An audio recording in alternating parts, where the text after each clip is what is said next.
Hello everyone. তো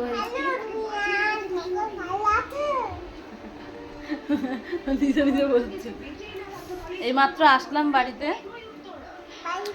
সে fresh হলাম আর একটু বসে আছি। আর মামের জন্য খাবার এনেছি। হ্যাঁ, সবাই ভালো আছে।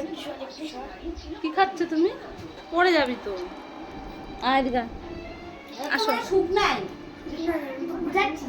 বুঝাচ্ছে এতে মা আইস করবে মোবাইল দিয়ে করছে। দিদুনের সাথে ঝগড়া হচ্ছে, মোবাইল টাকা নিয়ে ঝগড়া হচ্ছে।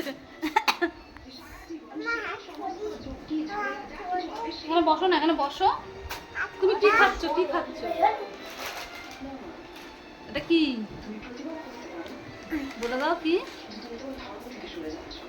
বেশি কিছু কেনাকাটি করিনি, চলে এসেছি।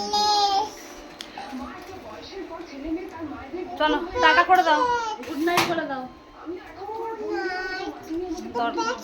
মোবাইল নাও সারা